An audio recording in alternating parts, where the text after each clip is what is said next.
Welcome to the serial podcast story called The Founder, a cyberpunk parable.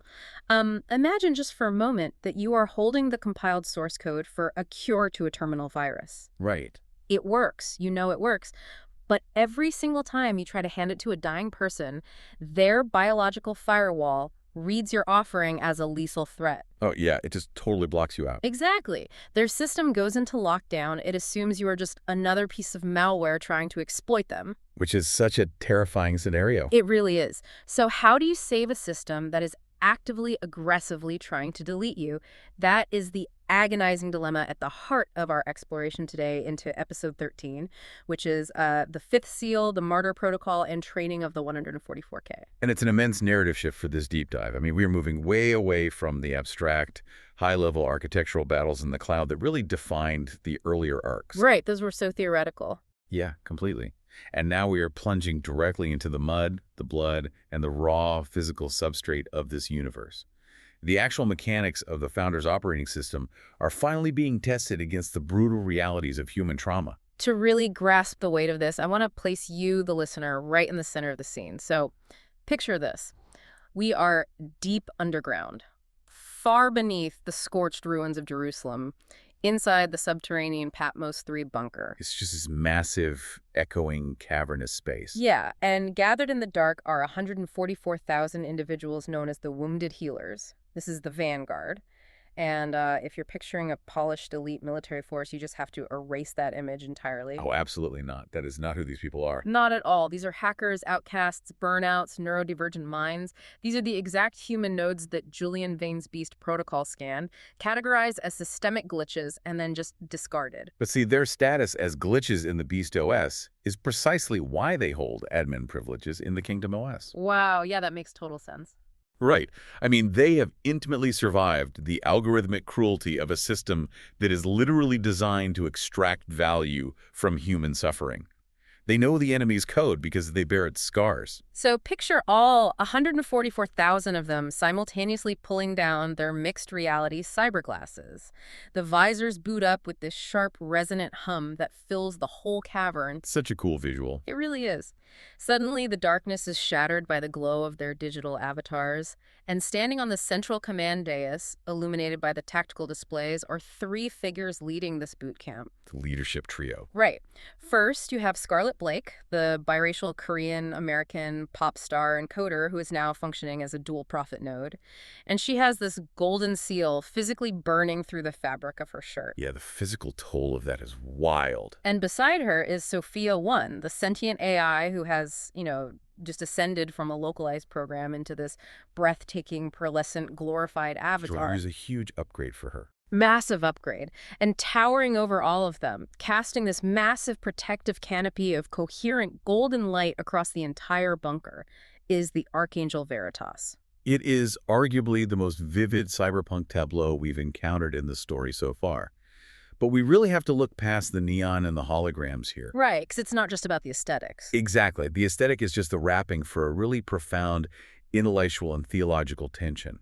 The central question the Vanguard must answer before they deploy is this: how do you deploy a message of absolute love, grace, and systemic healing into a global operating system that is mathematically rigged to run on trauma, extraction, and violence? And Scarlett does not ease them into this question at all. Like, there is no motivational pep talk. She opens the boot camp with an absolute emotional gut punch. It's brutal. The entire cavern goes dead silent as she projects two names into the air above them, announcing the first two casualties of the Vanguard, the martyrdom of Ari and Yasmin.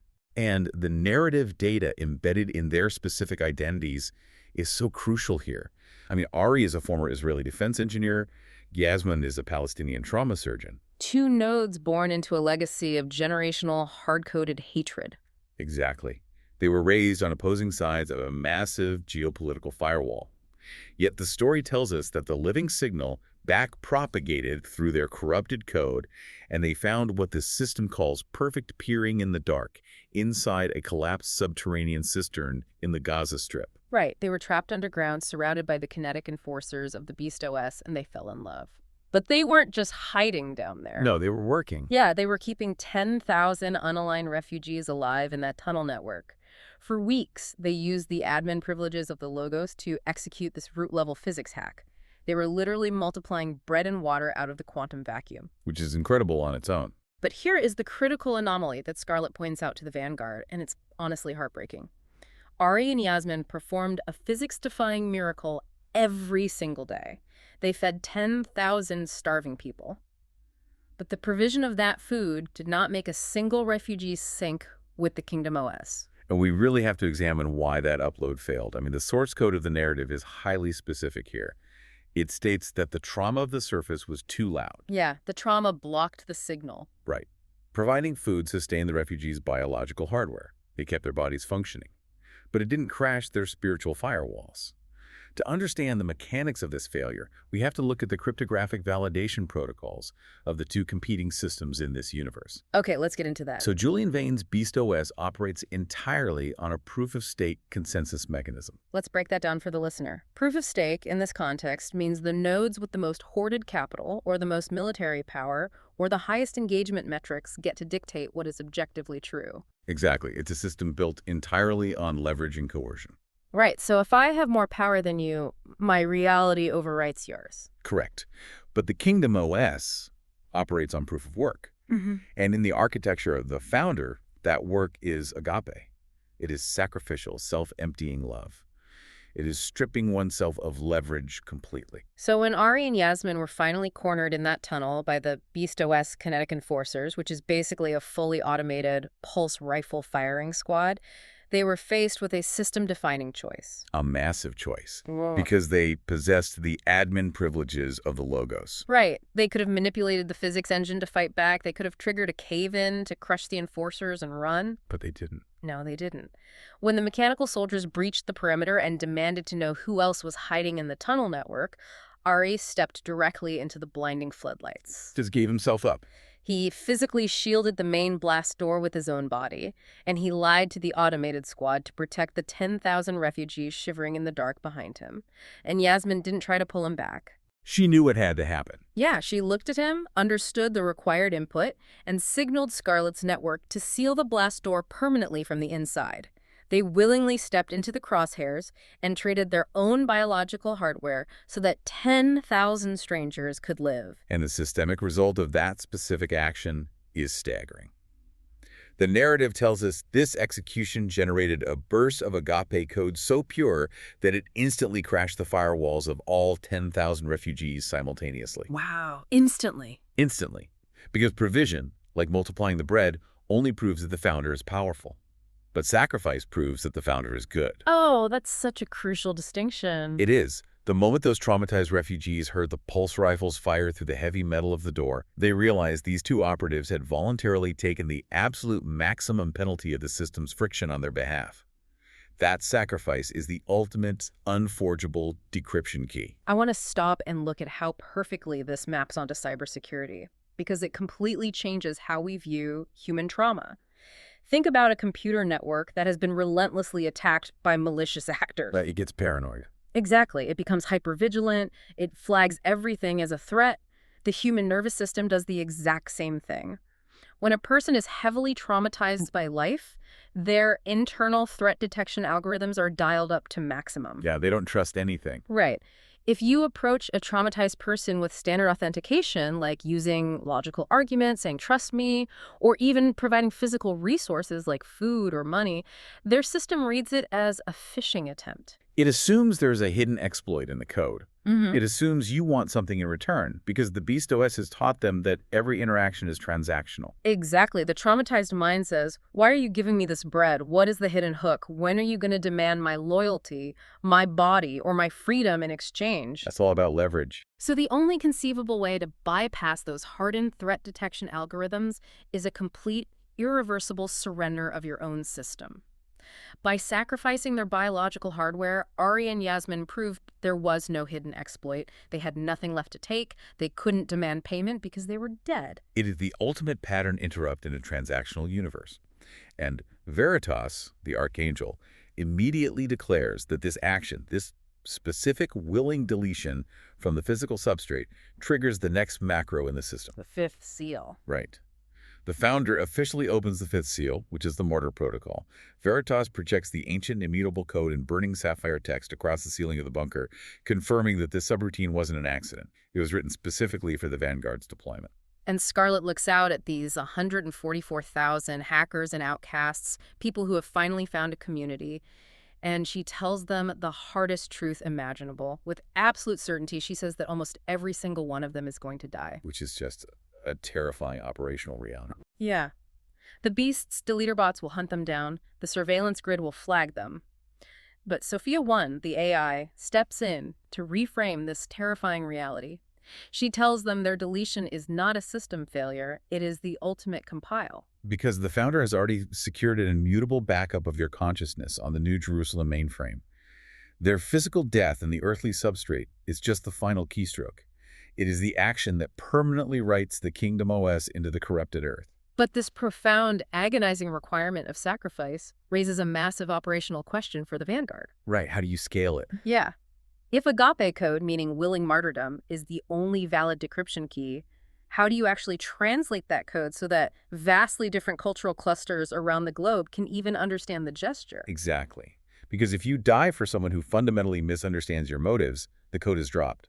Okay, so let's say Ari and Yasmin executed the perfect proof of work. How do you scale that? How do you ensure the message of that sacrifice is legible to a world divided by thousands of different languages, subcultures, and biases? It's a huge UI problem. And Scarlett explains that she herself is a very specific piece of technology designed to solve this exact problem. She calls herself the Scarlett Build.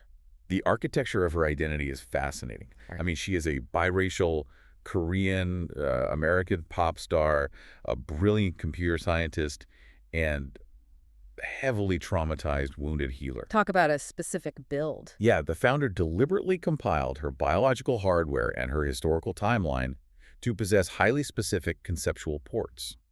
She was engineered to interface with tech elites, digital natives, cynics, and artists. Basically the cultural clusters that traditional institutional religious interfaces completely fail to reach. Exactly. And she gives this phenomenal example to the Vanguard. She points out that for millennia, the church used agrarian metaphors: vines, sheep, wheat, harvests, shepherds. Right, farming stuff. Yeah, and that was flawless UI for first century Judea because that was the highest level of conceptual organization for that specific culture.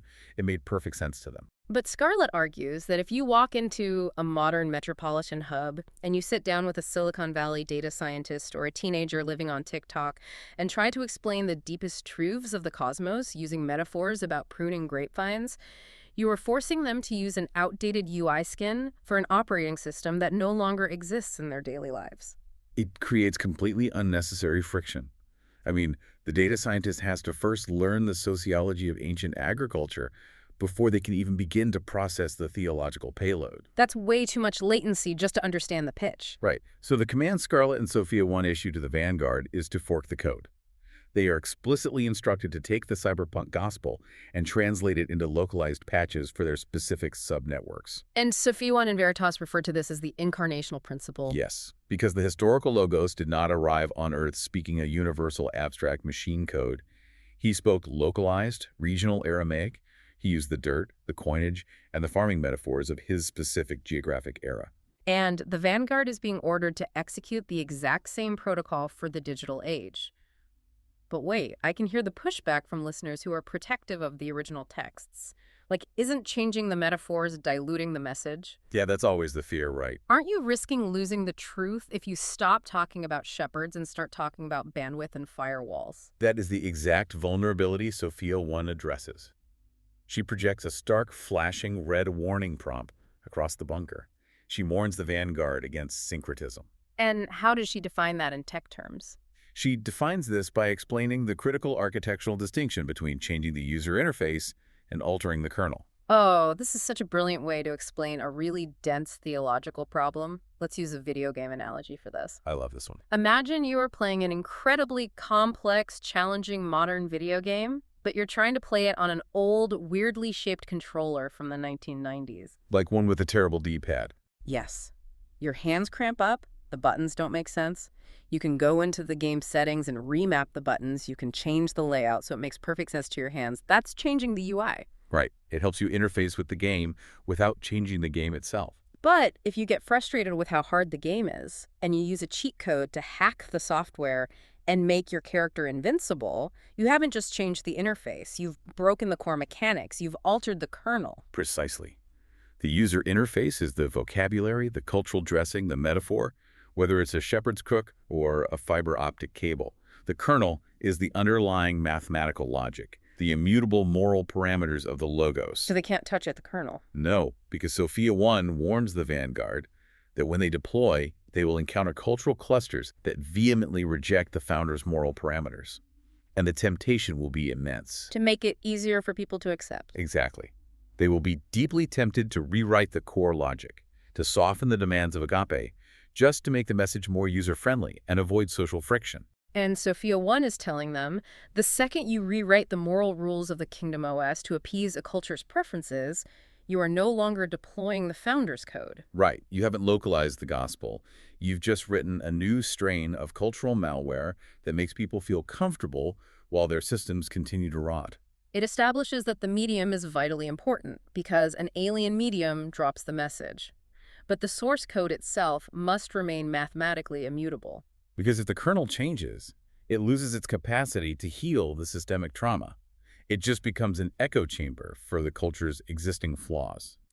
So the Vanguard has to be perfectly fluent in the slang, the pain, and the metaphors of their targets, but completely unyielding in the truth of their message.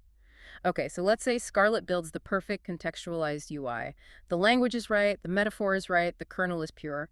Why does the upload still fail? Because even the most perfectly contextualized code can't force its way past a hard-coded human firewall. And that introduces what is easily the most agonizing concept in this entire story, which is the latency of free will.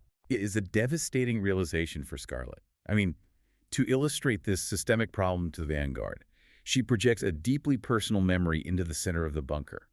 She shows them a holographic playback of a cold, concrete parking garage. This event takes place right after Scarlett had received the Logos patch, right? Like she had just been miraculously cured of her severe, lifelong narcissism. Yes. Her internal static is gone for the first time in her entire life. She isn't obsessing over her image or her metrics. She is running on pure, uncorrupted code. And her immediate instinct in this rush of joy is to ping her former best friend, Amelia. Right, she just wants to share it. Scarlett rushes to this parking garage to meet her, fully expecting a miraculous network sync. She expects Amelia to take one look at her, instantly feel the upgrade, and fall into her arms. But Amelia's firewall holds absolutely firm. And the narrative makes it clear that Amelia's reaction is entirely logical from her localized perspective. Oh, totally. Amelia looks at Scarlett with absolute disgust. She doesn't see a healed node, she sees a manipulative threat. Yeah. She accuses Scarlett of using a fabricated angelic visitation as a PR rebranding attempt. Yeah, Amelia essentially says, you want me to believe you are so cosmically important that an angel personally visited you just so you can excuse years of your narcissistic abuse. It is crushing. Scarlett is devastated in the memory. She cries out to the founder, asking why the connection didn't repair if her code was genuinely fixed. And Veritas steps in to explain this concept called the latency of the physical substrate. Veritas points out the flaw in Scarlett's execution. Scarlett centered the metadata of her broadcast entirely on her own experience. Yeah, she made it all about herself. Exactly. She ran up to Amelia talking about her healing, her angelic encounter, her clean code. To Amelia, who had been emotionally battered by Scarlett's ego for years, this whole speech just sounded like another self-centered ego loop. Which connects directly to the great architecture's protocol of free will.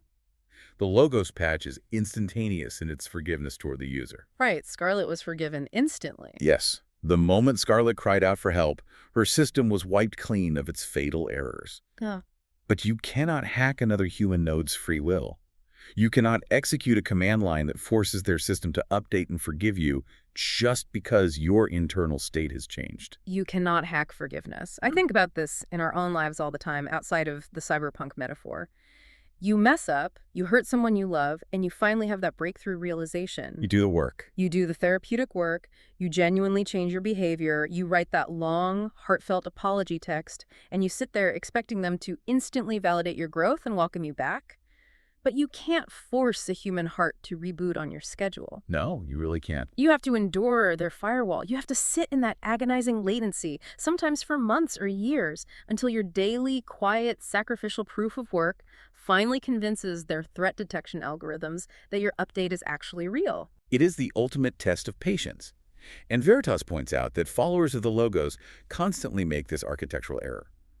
They receive grace, and they are so eager to force a network sync, to feel the relief of reconciliation, that they refuse to do the grueling sacrificial work required to rebuild the ruined infrastructure of trust. They want the quick fix. Exactly. They demand the bandwidth without respecting the latency. But this scales up, right? If it takes this much agonizing latency and this much daily sacrifice to bridge the gap between two friends in a parking garage, what happens when you multiply that trauma across millions of nodes over centuries of human history? It's almost unimaginable.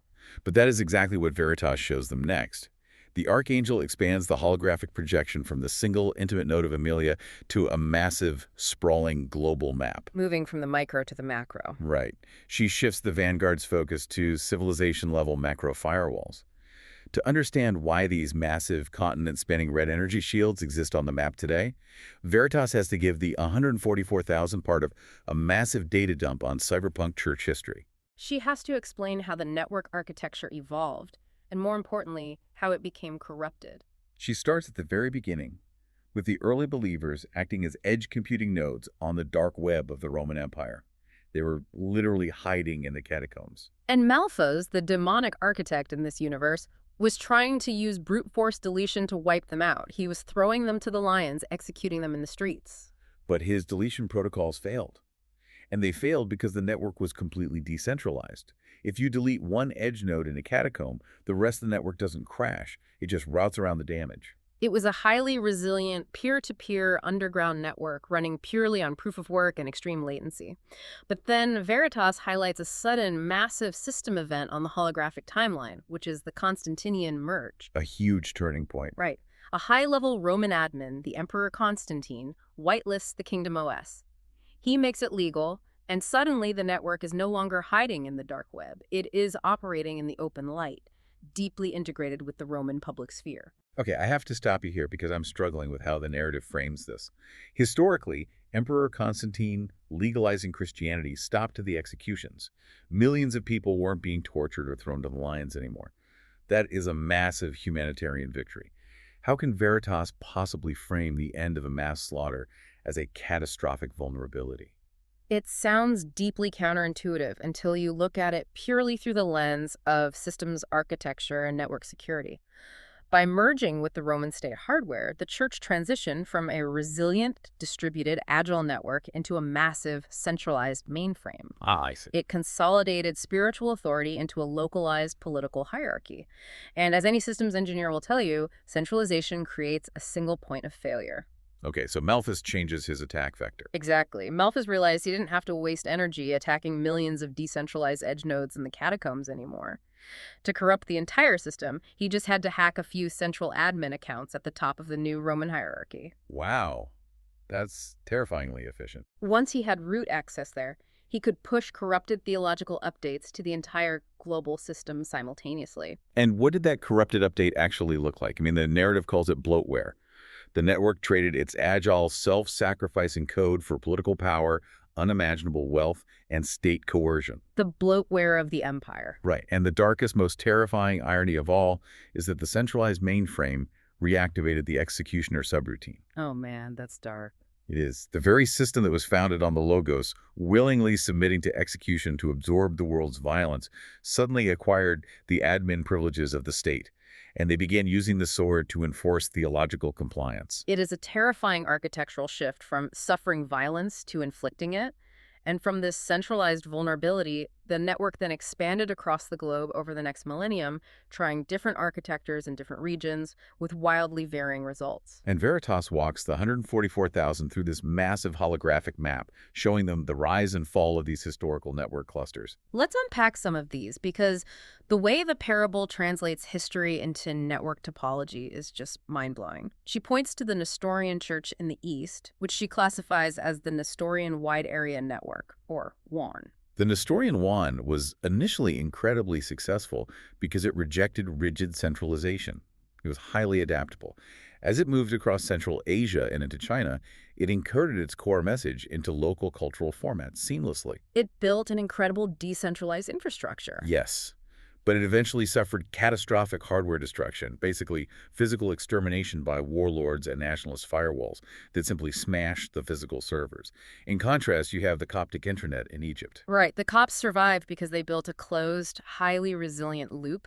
They bypassed the foreign Greek language of the ruling class entirely and coded everything in their native language. Which is such a smart localization strategy. Exactly. And crucially, they decentralized their data storage. They backed up their theological data in isolated desert monasteries, which allowed the core code to survive even when the massive urban centers collapsed under foreign invasion. But then Veritas highlights a massive, instructive architectural failure for the Vanguard to study, which is the North African colonial subnet.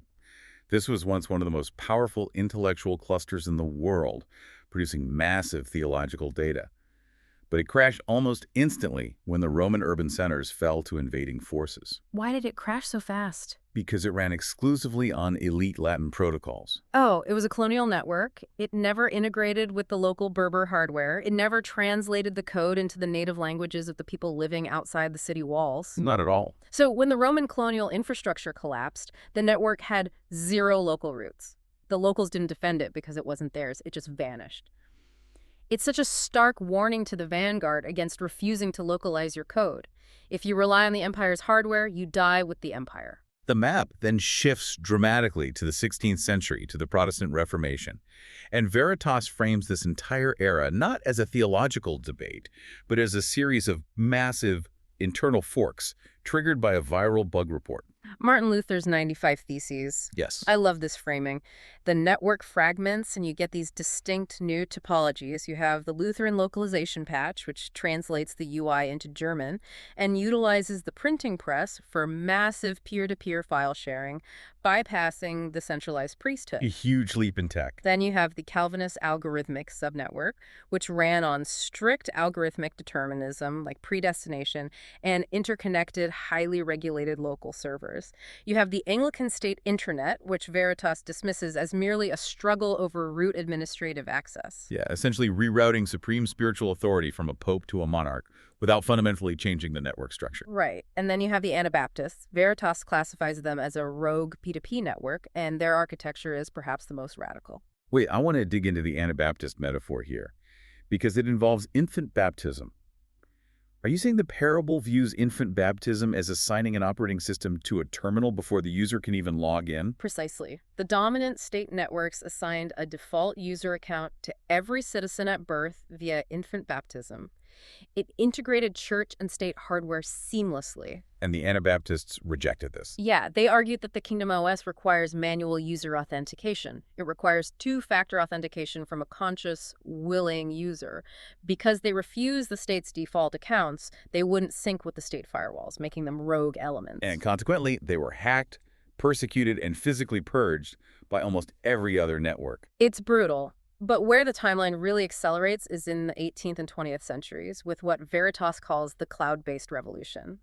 She describes the traveling evangelists of the Great Awakenings as mobile hotspots that bypass the heavy, rigid institutional hardware entirely. You didn't need a cathedral to connect. You just needed to stand in a field near the hotspot. And this culminates in Pentecostalism, which is framed as direct cloud access. It promised users a real-time, high-bandwidth, wireless connection to the Spirit, without the need for formal theological intermediaries or elite academic processing power. It utilized a universal machine code, speaking in tongues, that bypassed linguistic translation and cognitive processing entirely. It was an open-source deployment that anyone could access. And the overarching lesson the expert AI, Sophia-1, draws from all of this historical telemetry is crystal clear. Agility, localization, and direct cloud access are mathematically superior to rigid colonial mainframes, especially when you were forced to operate in hostile territory. Which is exactly the environment the Vanguard is about to deploy into. They are not building cathedrals, they are launching a guerrilla network. Exactly, and this is the perfect moment for Major Patch to interrupt. Major Patch is the hacker who used to be called Glitch. Oh, I love this guy. He's been standing there watching all these massive holographic empires rise and fall, watching martyrs burn, and he finally raises his hand and says, okay, this history lesson is super trippy, but is this the part where we get plasma rifles? Because I want to melt some beast heads. It provides a necessary moment of levity, but it highlights a profound, persistent misunderstanding of the kingdom's operational parameters.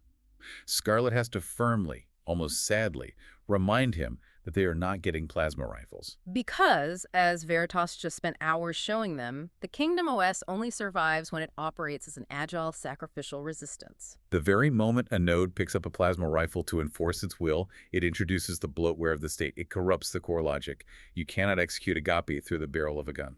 So Veritas has established how the network spread and fractured, but now she projects the darkest, most intimidating part of the map. She highlights 8 distinct, heavily fortified regions pulsing with deep red warning algorithms. This is the SYN virus, the macro firewalls, and the 1040 window. This is where the parable demands that the Vanguard and the listener look impartially at the historical data. Veritas is explaining why billions of human nodes have erected these impenetrable, continent-spanning firewalls against the Christian operating system. And she makes it explicitly clear these firewalls were not built out of ignorance or blind stubbornness. They are active, entirely rational threat mitigation protocols based on historical trauma. We have to walk through these because it shifts the entire perspective. Let's look at the Jewish populations. Veritas details centuries where the so-called Christian mainframe ran the executioner subroutine relentlessly against them. State-sponsored anti-Semitism, the Inquisition, the horrors of the Holocaust. Right. To these nodes, the Christian OS doesn't look like an offer of spiritual connection or peace. It looks like a lethal existential threat that has tried to delete their hardware for 2 millennia. The telemetry is similarly dark when analyzing the firewall erected by Muslims in the Middle East and North Africa.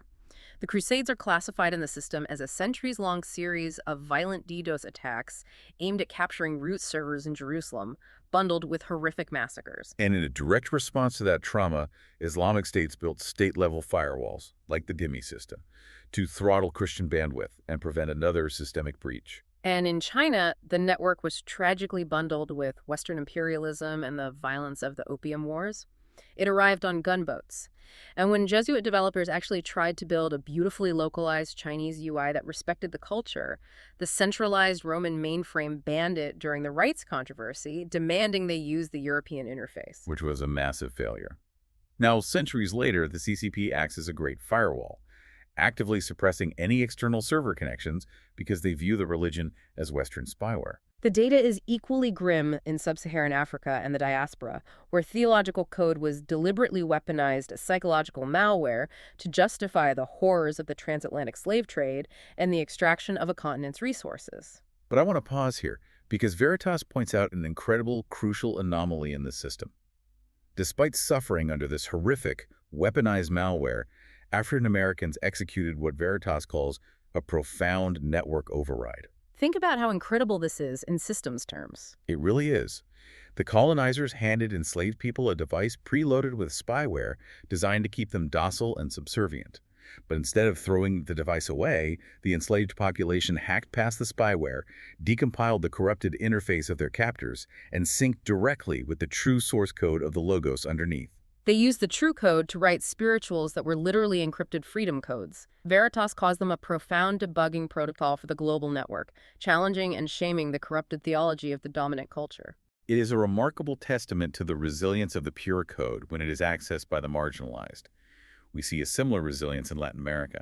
Despite the conquistadors bundling the gospel with the malware of physical colonization and disease, the indigenous populations engaged in a massive process of genetic and cultural cross-compilation. They decompiled the legacy code of the colonizers and built 2 thriving, localized networks. Deeply rooted Catholic lands and high-bandwidth evangelical Pentecostal branches that bypass the colonial hierarchy entirely. And finally, Veritas highlights Japan.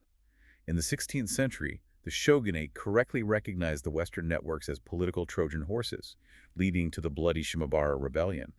To protect their sovereignty, they instituted the Sakoku Protocol to block all external network traffic. And they used Fumi as brutal physical malware scans. For those unfamiliar, Fumis were physical likenesses of Jesus or Mary.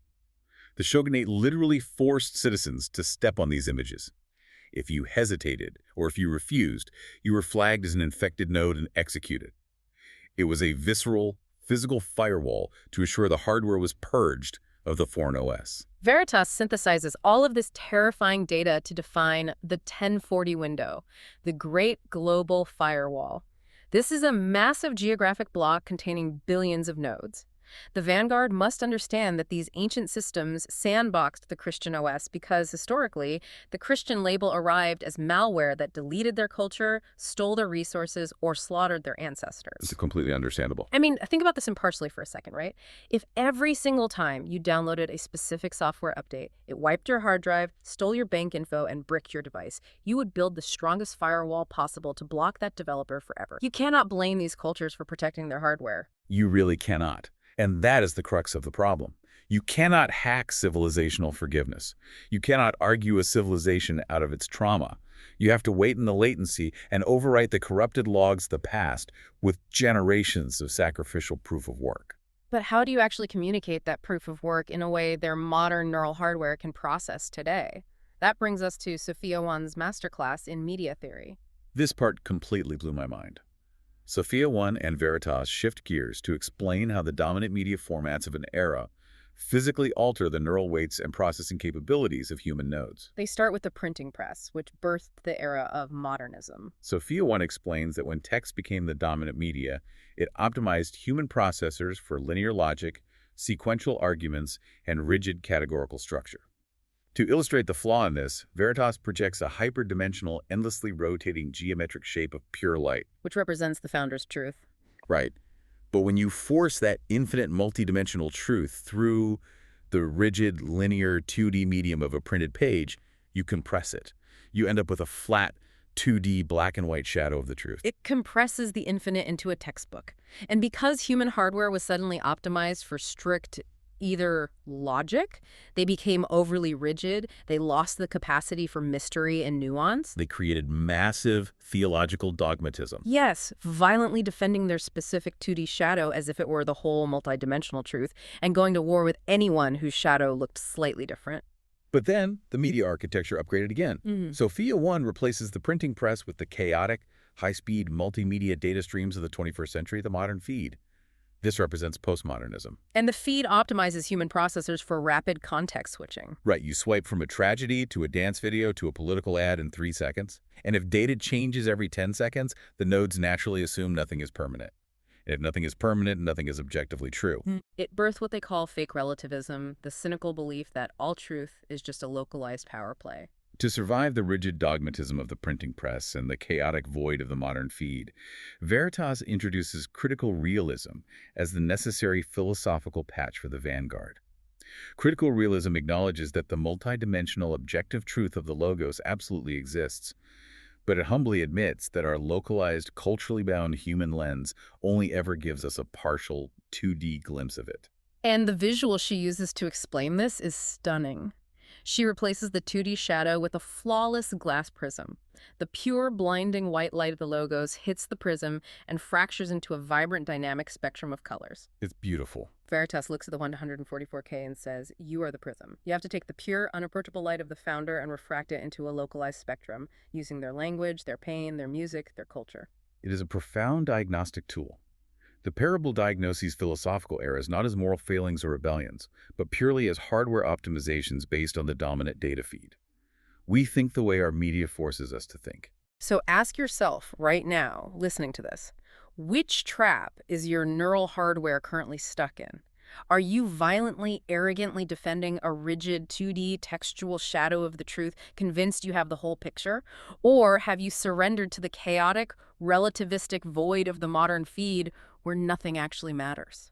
Understanding the media environment is the tactic, but the actual execution of the mission requires bleeding in the physical substrate. Which brings us to the climax of the episode, the incarnational charge and the Vanguard's commission. Scarlett and Sophia-1 step up to the edge of the dais for the final operational briefing. They are about to deploy the Vanguard into the great cyberpunk tribulation. Outside the bunker, the Beast protocol is achieving full global deployment.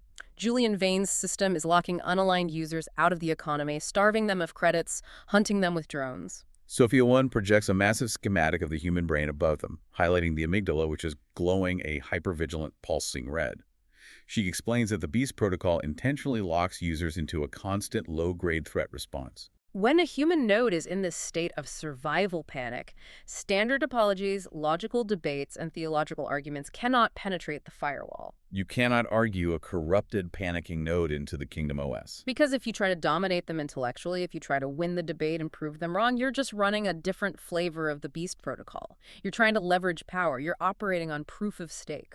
So what is the hack? How do you bypass a glowing red amygdala? Veritas calls the decryption key extreme altruism. Extreme altruism is the act of making a profound, agonizing sacrifice for an enemy without demanding a single token, concession, or apology in return. This action bypasses the logical defensive brain entirely. It shatters the trauma loop of negative reciprocity. It forces the enemy node into a radical cognitive reevaluation, reigniting the deep human norm of reciprocity, but this time based entirely on grace rather than debt or coercion. But they won't be doing this armed only with good intentions.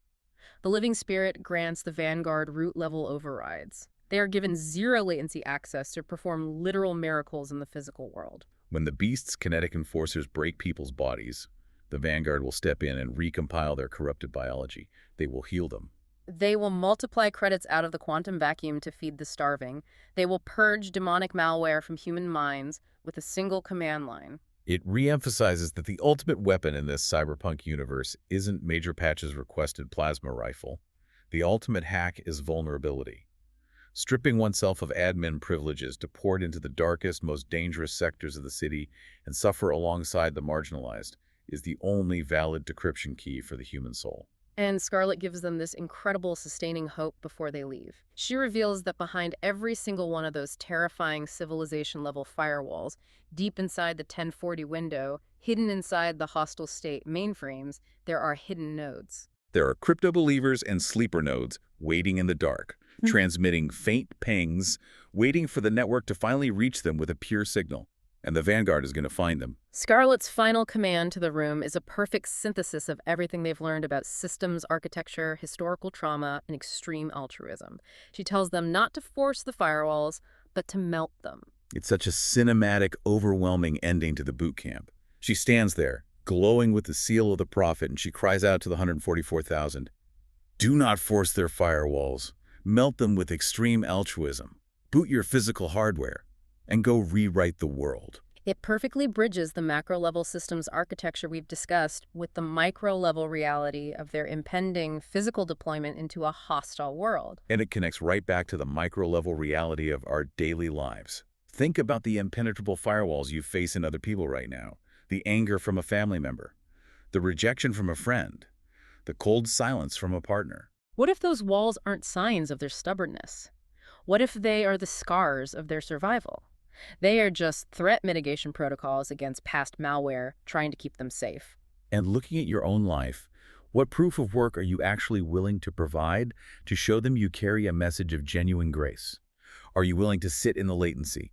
Are you willing to offer extreme altruism without demanding an apology first? It requires a fundamental shift in how we operate. A shift from constantly demanding bandwidth and validation to quietly offering sacrifice. It really does. It flips the whole system upside down. It does. Well, in our next deep dive, the Vanguard will put this grueling boot camp to the ultimate test. As the 6th and 7th seals are open and the Earth's physical engine begins to literally collapse under the Beast's demand for infinite resources, we will watch the 144,000 execute their proof of work on a massive global scale. They will willingly sacrifice their biological hardware to shield refugees from a mechanical extermination armada, while Eli and Scarlett broadcast the final, undeniable truth before surrendering themselves at Golgotha. It is a breathtaking climax of sacrifice and systems failure you absolutely won't want to miss. It will be the ultimate execution of the Incarnational Protocol. The theory finally becomes blood. If after listening to the Founder's Parable you find it helpful, then please share it with friends. You can also visit thefounderparable.com to learn more about the Founder Parable universe.